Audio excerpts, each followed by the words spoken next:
Greetings, MechWarriors. This is Wardog, and the Fafnir has finally been announced.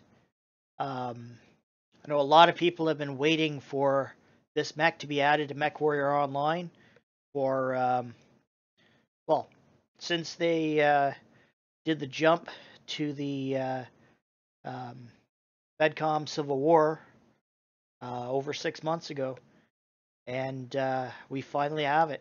Well, not yet, but soon. Anyway, two of my favorite YouTubers, Snuggles Time and Kanajashi, usually do these kind of reviews, but their main computers are down and non-serviceable right now, so I thought I'd give this a try. The things I'm going to go over, quick look at the lore and history and other MechWarrior games, the content of the packs, a quick look at the variants, the mech design, and comparison to other mechs we already have in the game. Then I'll give my overall recommendation. The quick though, too long don't want to watch version. Should you buy it? Yeah, sure. If you like dual Heavy Gauss with ECM, because that's or other big ballistics with ECM, because there's a lot of other mechs that can do similar things, but not quite the same way. Anyway, before I get into the lore, so this is the Fafnir hero, the Wraith.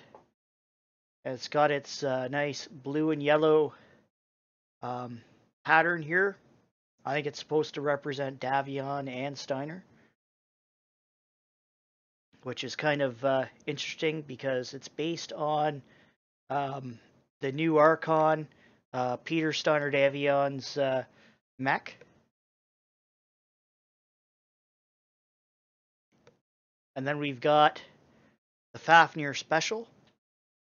And I kind of like the gradient and patterning on this one. I'm definitely going to be changing the colors, though. And then you've got your standard, and it looks like it's got a bit of a racing stripe up the sides and down the legs. Anyway, the lore, quite quickly, it was introduced in 3063, manufactured by Defiance Industries.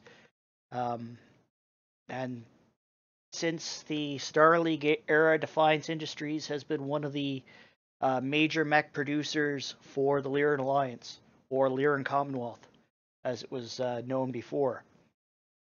And when they made this, they intended it to become their flagship mech. Now, the original Fafnir 5 was designed around the largest non-artillery weapons then in existence, a pair of Heavy Gauss rifles, which were known as Thor's hammers or hammer fists. And some people might consider this a totem mech for the Lyran Alliance. During the end of the FedCom Civil War and into the Jihad, and like I said, even the new Archon piloted one of these as his command mech. So in this time period, it's kind of an important mech. As far as the history and Battletech and MechWarrior goes, in the tabletop game, it was introduced in Field Manual Lyran Alliance, and then got worked in the TROs after that. But in the MechWarrior franchise on the computer, it was first integrated in the game in MechWarrior for Mercenaries. And that's where most of us know and love it from. And that's where if people are going to go fanboy over it, they've played that game before. Now, you got it later in the game, of course, but there were a series of factory missions that this mech and the Templar for Davion, sort of parallel missions that revolved around raiding factories. So if at this point you hadn't chosen one side or the other, but you were kind of making up your mind taking on these missions. So if you're backing Steiner, you could defend Defiance Industries against Davion sympathizers, and you were given Fafnir as a reward. Cool, a 300-ton mech with big bad Heavy Gauss. Yeah, a lot of people like that. But if you back Davion, first you have to do a recce mission in a lone mech to search the factory grounds to find out where the mechs were being assembled. I think there was a weapons integration lab you had to find, which became a secondary objective later on, and all these other things. And then try and get out either undetected or at least without getting destroyed, so that you can come back with your full company and raid and take the factory while crews were working to get all the stuff out. And then I think you withdrew after. It's been a while since I played, but I do remember on one of my playthroughs on the Davion side, there are 2 Fafnirs in the defending force, and it's possible to salvage them both if you don't outright destroy them. So it's interesting to do it that way. Now, that battle itself isn't canon, but it's probably inspired by the 15th Battle of Hesperus II, which took place in about January 3065, but it was fought between Free Sky forces against the Grey Death Legion, Lyran Guards, and of course the factory's own defense force. And after the factory missions, now that you're locked into a side, if you were on the Davion side, one of your missions is to escort Peter Steiner Davion on Tharkad, and he's in his Fafnir. And you're on your way to defeat Nandi Steiner and her Royal Guards. That mission's a bit closer to canon, but we're in the game. You actually fight Nandi and her guards. In the canon, Peter did it himself, and it was a one-on-one duel with Nandi. So that goes over about a bit of the history and that. So let's look at the packs themselves. So they've used the standard pricing structure as they have in the past. Your collector pack is $20 American.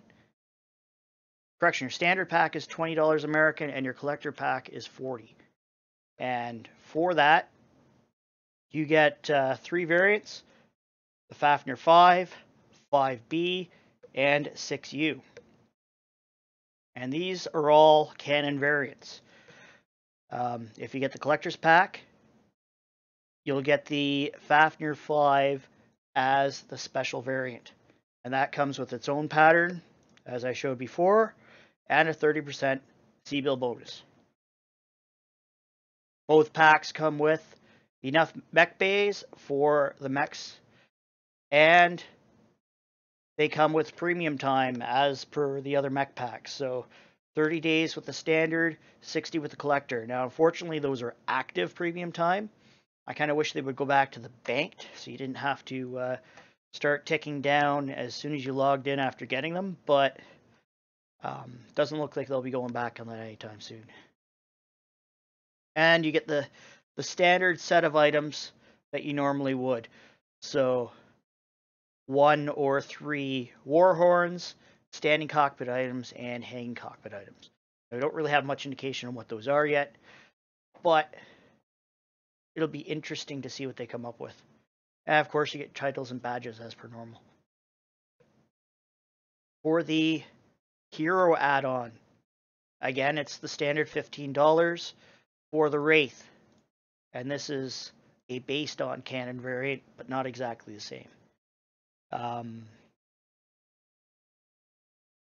And that, of course, has its own unique pattern and 30% C-bill bonus as well, along with having the unique hard points. And then you have the reinforcement add-ons. 2 mechs for $15, and these 2 are not canon mechs. They're mechs that PGI has come up with completely on their own, But unlike the cannon variants, these have a couple of missile hardpoints thrown in. So they do something the cannon variants can't. And then, if you're going to go all out, you still have the ultimate pack, but it's $70, so it's still the same as buying the packs and the add-ons individually. I kind of wish they would cut us a little bit of a deal and knock $5 or $10 off the price, but they still haven't. Now, if you order by the end of January, you get a couple of extras in the early adopters rewards. So 3 copies of the Fafnir standing cockpit item. I'm guessing it's going to be the sort of walking Fafnir like the other walking mechs that they do. Patterns. This time they're giving you 2. There's the Davion and the Steiner patterns. Now, funny little story about that. They were originally going to give you just the Davion pattern. And a lot of people pointed out on the forum and elsewhere that this is a Steiner mech. Hey, what are you doing? And Matt Newman actually replied to them. Fine, I've talked to Alex, and we're going to give you both patterns for the early adopters, you filthy freebirths. So that's kind of cool that they did that. They could have just switched it for the Steiner pattern, but we're getting 2 this time. For the decals, looks like gold bars and kind of like a dragon's head. I don't know. Interesting to see the final version. And of course we get the 3 colors and 6.5 million C-bills. Now I kind of wish that they would add 91 skill points. And I know Snuggles Time has mentioned this too in his videos. Give us the skill points to master one of the mechs if we're ordering the stuff earlier. Just as another bit of a bonus, please. Anyway, let's look at the mechs themselves. So all of them come with a standard, correction, a 300 rated engine. Most of them are standard except for the 6U. The 6U is kind of where the differences come. So the stock speed on this thing is 48.6 kilometers per hour. With speed tweak, that can be boosted to 52.2 kilometers per hour. But you have a max engine rating of 325. Now, a couple of people have pointed out already, 100-ton mechs, most of them have a 360 max engine rating.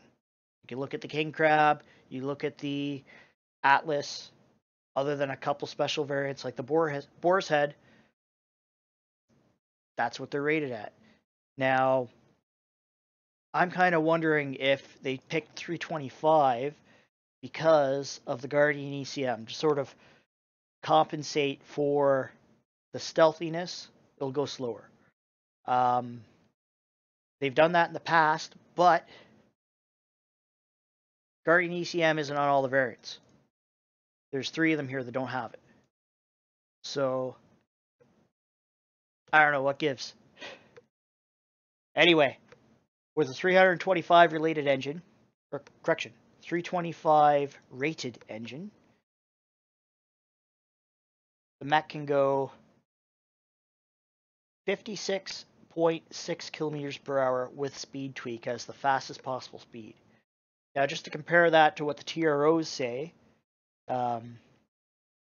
in the tabletop game, it's the equivalent of 54 kilometers per hour. So, it's able to do that at its max when you tweak it, but this is going to be a slow one. Slow but powerful. Still slow. For the armor, you get 19.5 tons of armor for most of them, or just 19 tons for these 2. And just to point this out, 614, that's the maximum points of armor you can add on to a 100-ton mech.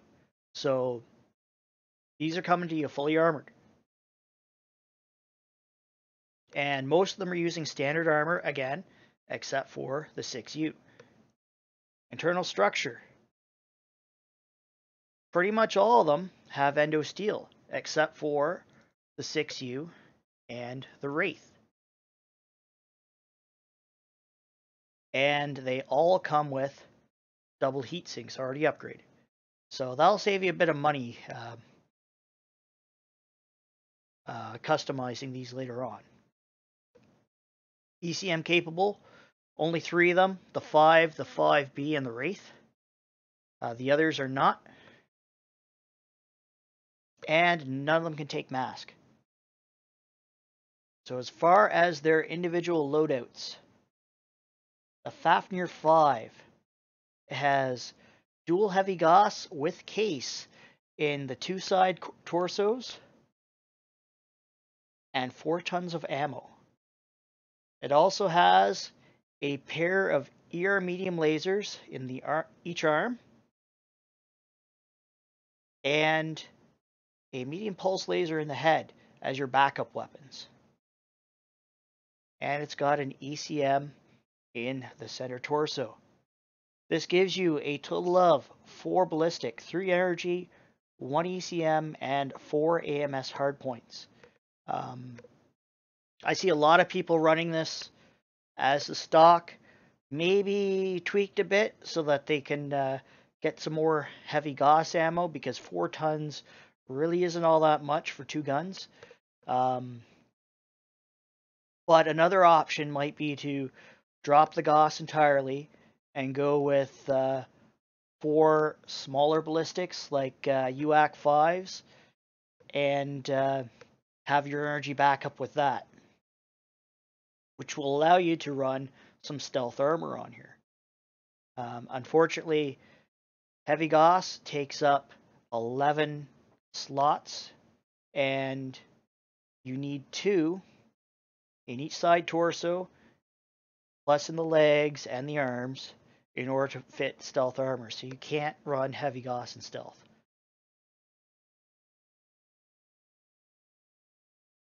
On to the 5 Bravo.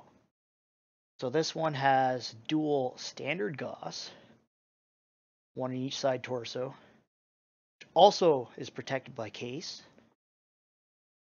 And you've got the 2 ER mediums, both on left arm this time, and the medium pulse as your backup weapons. But it's also got an extra ER medium laser and an ER large laser in the right arm. So you've got a bit more of a longer range peeking and poking weapon until you can get closer in range. But you've also got your Gauss.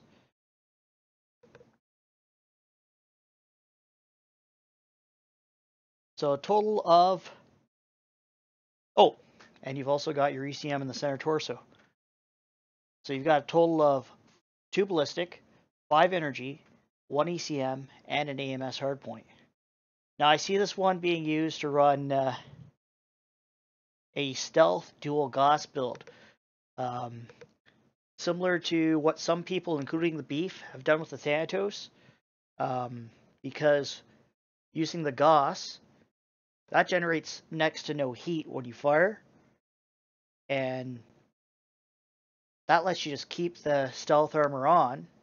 The stealth armor doesn't let you dissipate heat at all for a long time.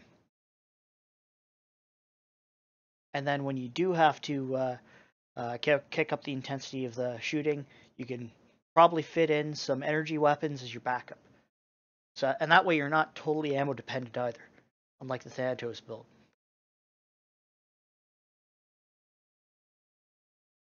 Another option here might be to go with PPCs or large lasers or something like that in the arms, along with some ballistics to complement them. Or you could just go twin heavy ballistics and your lighter energy backup weapons. A couple of different options there. The 6U. Like I said, this is the only variant that uses ferrofibrous, one of two that use standard, and it's the only variant that comes with a light engine.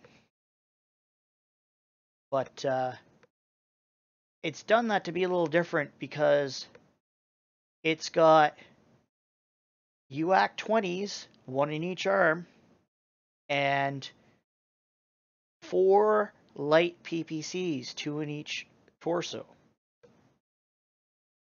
And you've got a total of 6 tons of UAC ammo.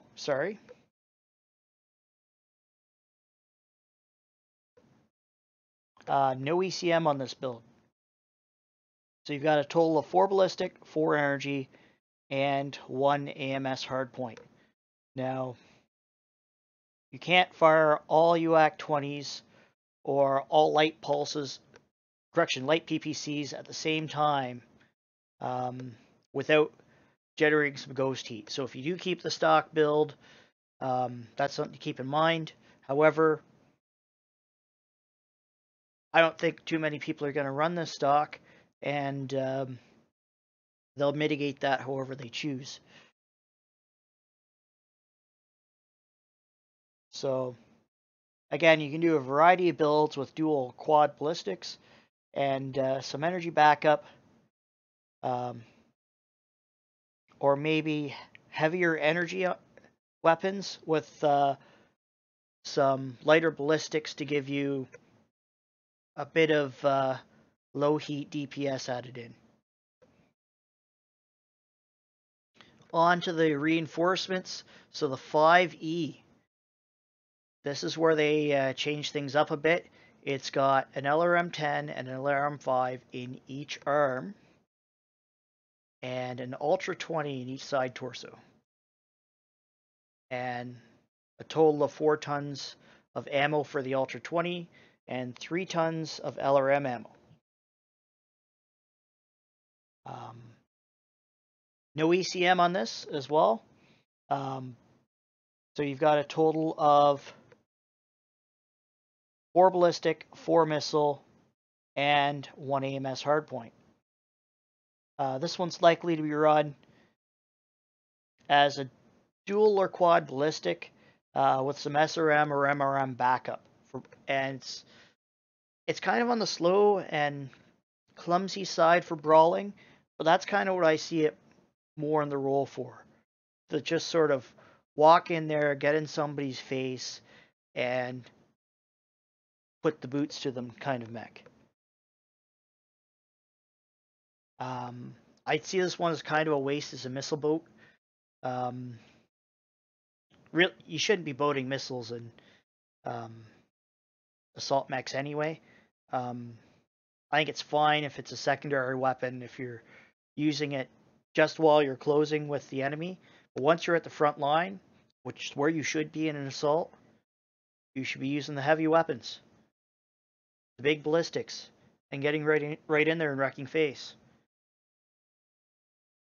So Ultra 20s are good for that. But I don't really see people sticking with the LRMs on this one. And because there's no energy hardpoints, you've got no backup weapons once all your ammo's gone. So that'll probably limit it, especially in faction warfare. But even in your normal quick play matches, you'll have to watch how you're using your ammo. The 6R, on the other hand, does have the energy hardpoints. So this one has quad snub-nosed PPCs in the arms and in the side torsos. It's also got LB5X autocannons. So 1 in each side torso, with a total of 2 tons of ammo, which doesn't seem like much, but it is LB5s.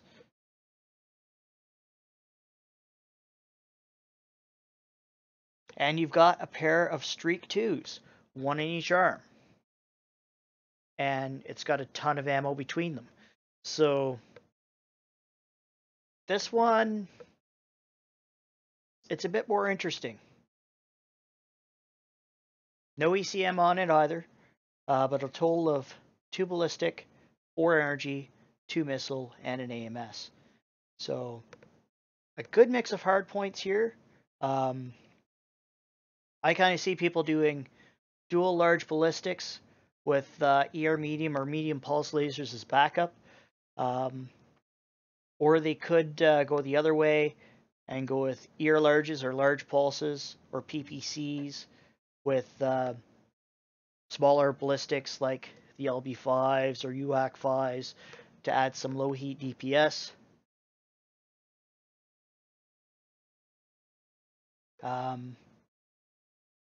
Probably I see people going with rockets in the missile hardpoints because there's only 2 of them, but you could go SRMs or maybe MRMs.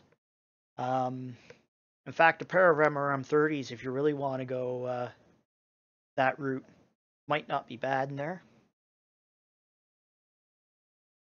And again, this one might maybe have LRMs as secondary weapons, but again, fucking only to get yourself to the front line.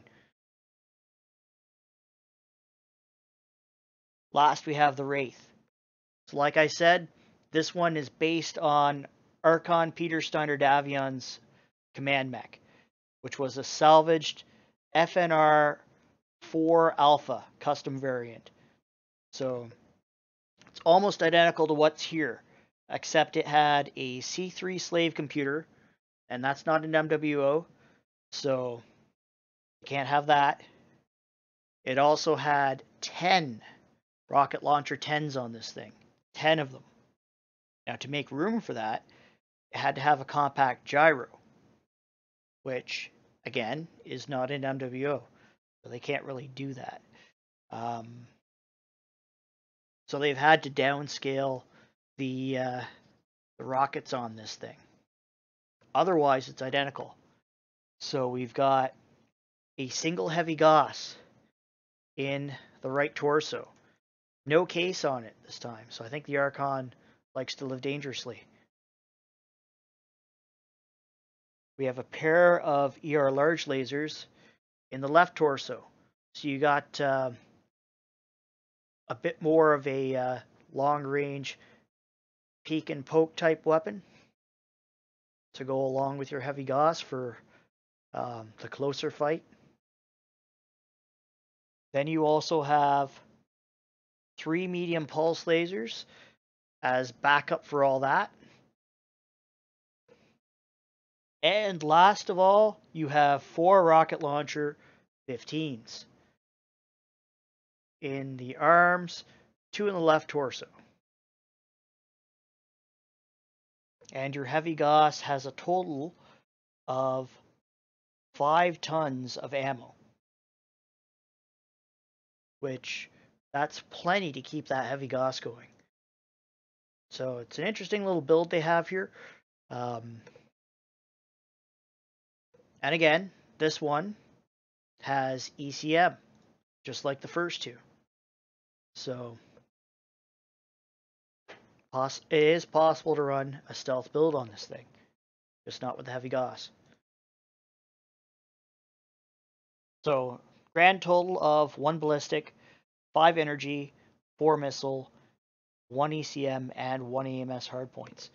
Kind of a nightmare for anybody who has OCD and likes symmetrical builds and symmetrical things, but there are plenty of mechs in MWO that aren't like that, and it actually resembles quite a few of them.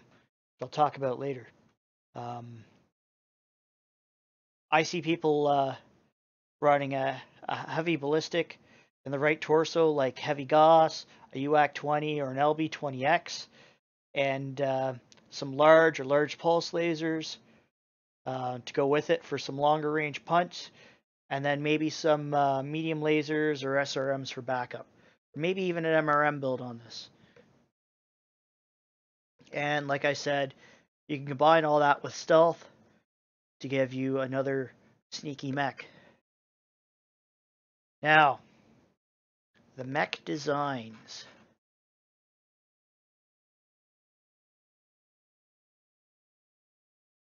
So this is what the MWO mech looks like. But if I go here, I got a couple other images queued up. So this is what it looked like in the TROs for the tabletop game. So if you notice, it looks a bit taller and narrower than the MWO mech, and it's got these fairly broad shield arms, not too broad, mind you. It's not like a Mauler, but compared to the MechWarrior 4 Mercenaries, which I'll show you in a second, the shield is larger here, but it's got a tiny little barrel for the rest of the arm, just a stub. Also, look at the cockpit location.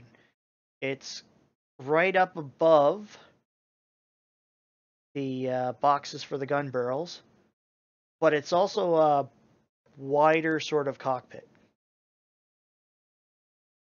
Now, if I go here to the MechWarrior 4 Mercenaries design, it captures the same essence, but it's different. So, starting with the arms again, it's a beefier shroud around the laser barrel now. It's not that tiny little barrel arm, but the shield part is smaller.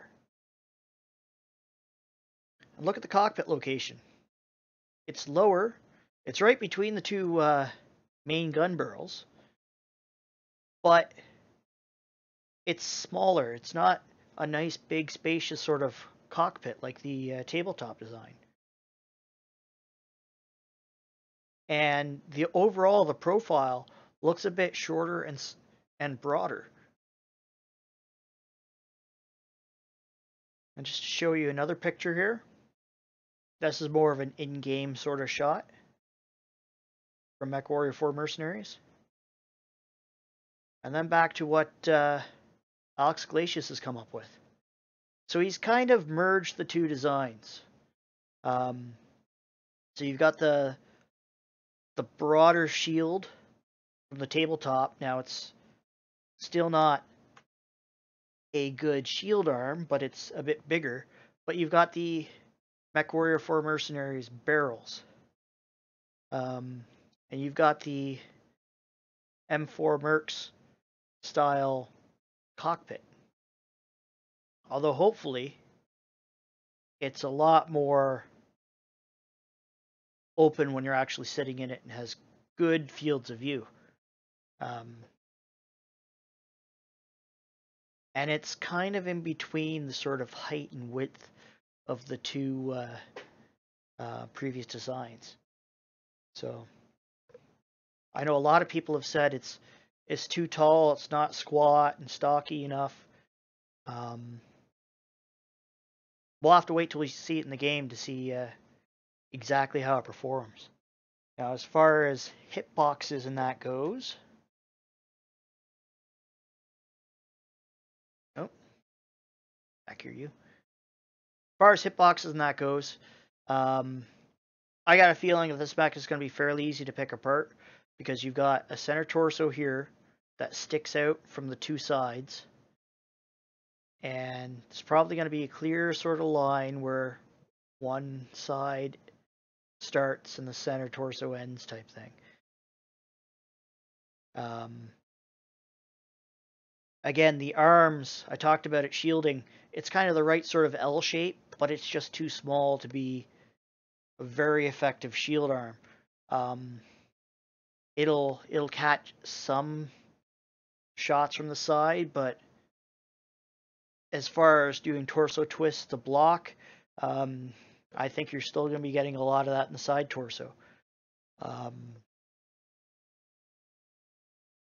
So it'll be interesting to see what they do with quirks for this mech.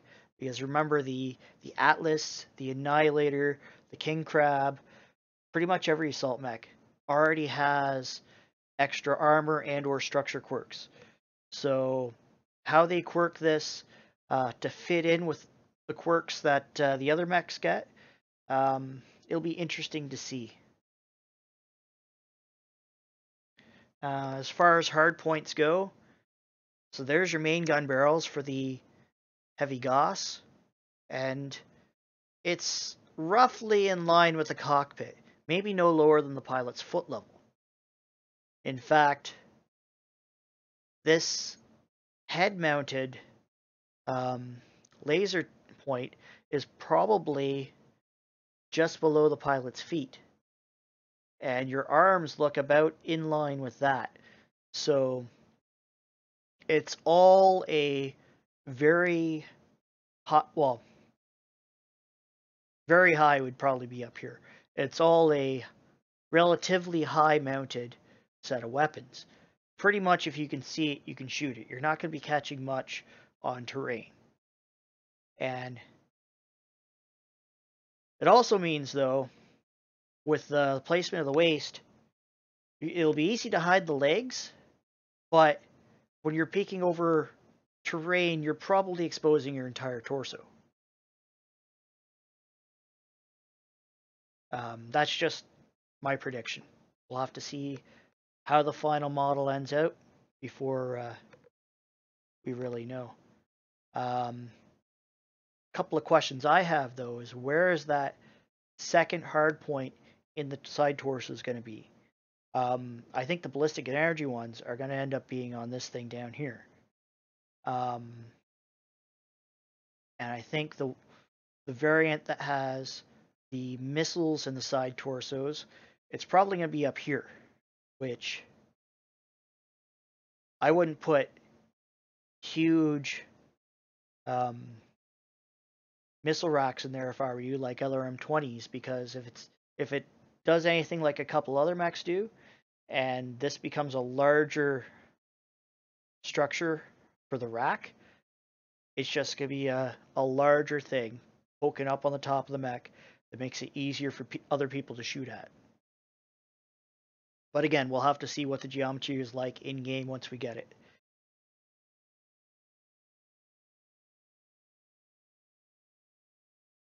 Now, to compare this to other mechs, there are a lot of mechs that can do similar things.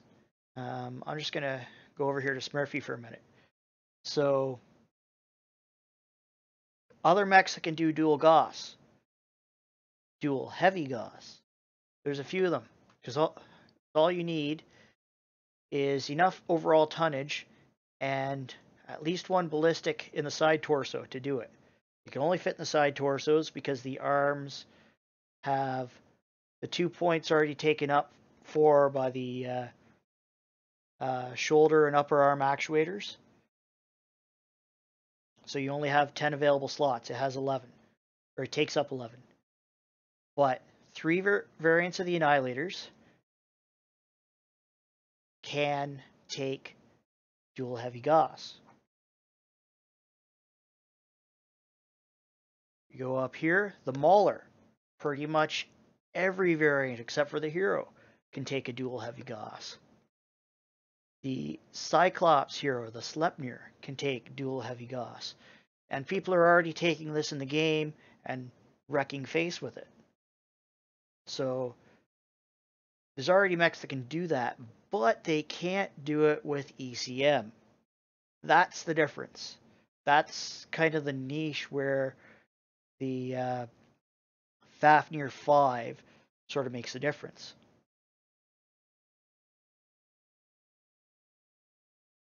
And the 5E for that matter, if you're not doing Heavy Gauss, but you want to do, say like I suggested before, the standard Gauss with ECM and Stealth Armour. There's pretty much nothing in the assaults that can do that right now.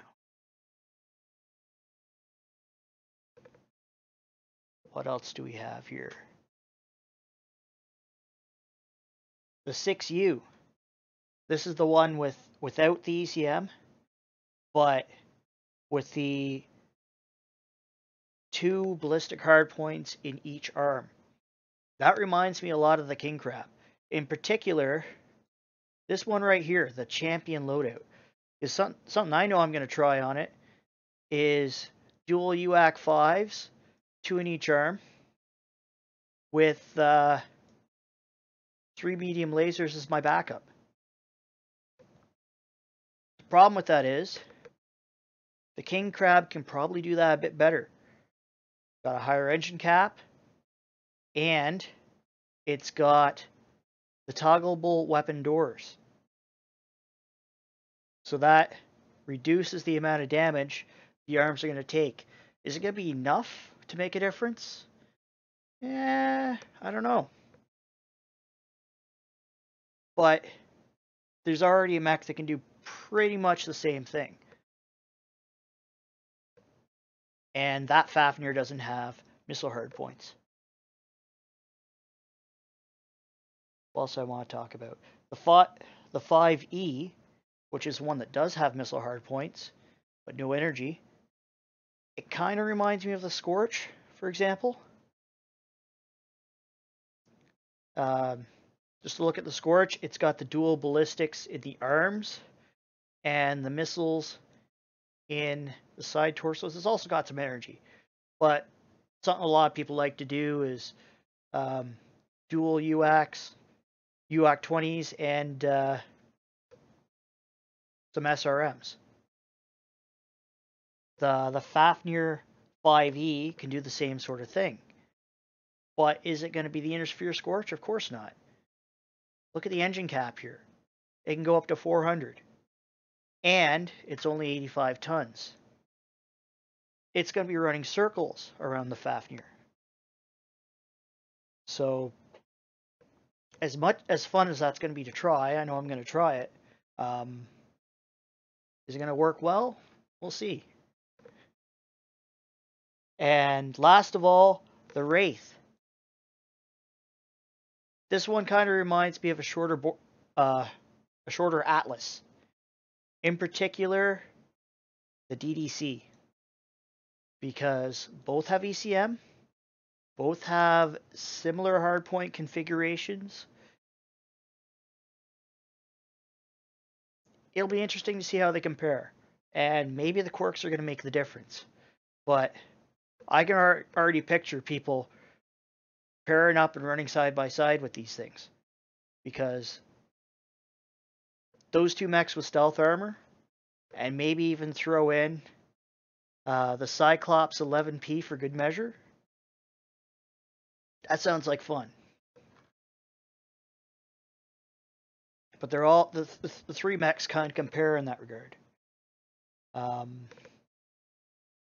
Anyway, should you buy it? Well, like I was saying before, if you loved the Fafnir and MechWarrior 4 Mercenaries, you probably can't wait for this thing to be released, and you've been asking for it. So if you're like me, you're going to buy it, regardless. If you like Heavy Gauss, especially dual Heavy Gauss, and don't have something that can do that already, sure, it can be worth getting. That's a pretty damn heavy-hitting combination. But other things can do it. They just can't do it with the ECM. If you're looking for a stealth assault, there's a handful of choices out there. This is another one. It's going to be a slow one, but it's going to be an interesting one. So, if that's kind of what you're looking for, sure, it's worth the money, I think. Otherwise, you might want to wait for it to drop in the game, watch how other people do with it, and then maybe pick it up for C-bills. Ultimately, though, it's up to you. Just one thing to leave you on. And I showed this from the forum. Somebody else was kind of complaining about how the Intersphere is getting all the good stuff right now, and Clan gets nothing, or something that PGI made up. Well, bottom of the same page of the same thread in the forum, Matt Newman replies, "Maybe next month you will be happy." So does this mean we're getting a clan assault next month? Probably. What's it going to be? I'm thinking the Blood Asp or maybe the Stone Rhino. But we're going to have to wait another month to find out. Anyway, that's all for me. War Dog out.